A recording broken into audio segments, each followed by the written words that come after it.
ঢাকার শ্যামলীতে আলোচিত বিনা পারিশ্রমিকে ২,০০০ kidney প্রতিস্থাপনকারী doctor Kamrul ইসলামকেও ছাড়ল না বিএনপি। এবার তার হাসপাতালে চাঁদাবাজির অভিযোগ উঠেছে যুবদল নেতার বিরুদ্ধে।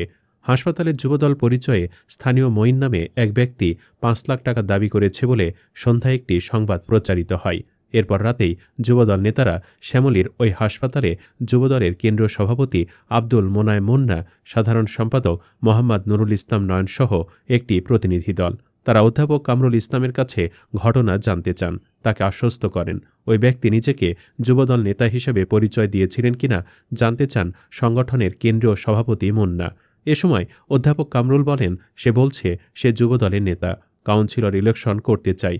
আমি বিষয়টা নিয়ে জিডি করছি, এখানকার নেতাদের জানাই, কিন্তু তার এত বিরাট প্রভাব যে কেউ কিছু করেনি। পরে যুবদলের সাধারণ সম্পাদক নুরুল ইসলাম নয়ন বলেন, আমরা খোঁজ নিয়ে দেখেছি ও আসলে আমাদের সংগঠনের কেউ না, এরা আমাদের সংগঠনের নাম ভাঙ্গায়। আমাদের প্রধানমন্ত্রী বলে দিয়েছেন এসব বিষয়ে জিরো টলারেন্স, এসব ঘটনা ঘটলে আমরা কিন্তু কাউকে ছাড় দেই না। পরে নয়ন র্যাবের একজন কর্মকর্তাকে ফোন করে মঈন নামের ওই ব্যক্তিকে গ্রেফতারের অনুরোধ করেন। এরই মধ্যে সেই মঈনের বেশ কিছু ছবি ভাইরাল হয়েছে বিএনপি নেতা ও ক্রীড়ামন্ত্রী আমিনুল ইসলামের সাথে।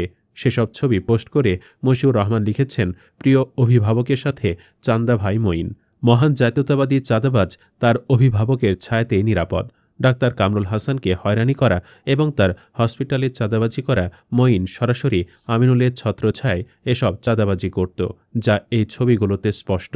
চাঁদাবাজি করতে গিয়ে ধরা পড়লে সহমর্মিতা নাটক, সাথে সাময়িক বহিষ্কার, সময়ের সাথে মানুষ ভুলে গেলে আবার দলে পুনর্বহাল, এমনকি পদোন্নতিও।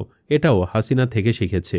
ইলিয়াস আলীকে গুম করে ইলিয়াস আলীর পরিবারকে সান্ত্বনা দেওয়ার যে ব্যাপারটা, ধরা পড়লে দল থেকে ভাগ, আর ধরা না পড়লে চাঁদার ভাগ, এ কেমন দ্বিমুখী নীতি? হে বিশ্ববিদ্যালয় প্রশাসন, এ অন্যায়ের শেষ কোথায়? আপনারা কি শুধু নীরব দর্শকই হয়ে থাকবেন? আলী আসগর ইমন বলেছেন, ক্ষমা করবেন স্যার, আপনার মূল্যায়ন আমরা করতে পারিনি।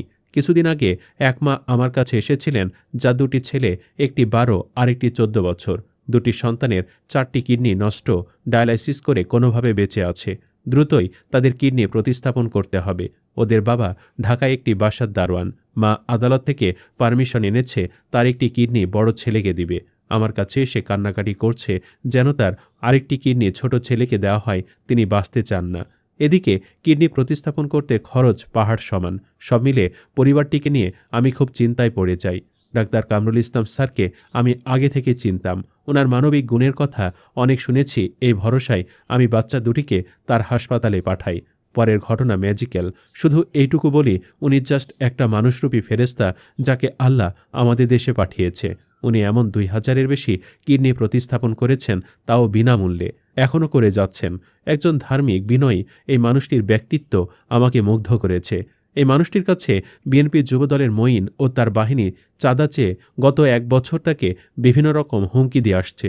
সিসিটিভি ফুটেজ দেখে তার ভয়াবহতা বোঝা যায়। এই ঘটনা তিনি বারবার বিএনপির ওপর মহলে জানিয়েও কোনো প্রতিকার পাননি।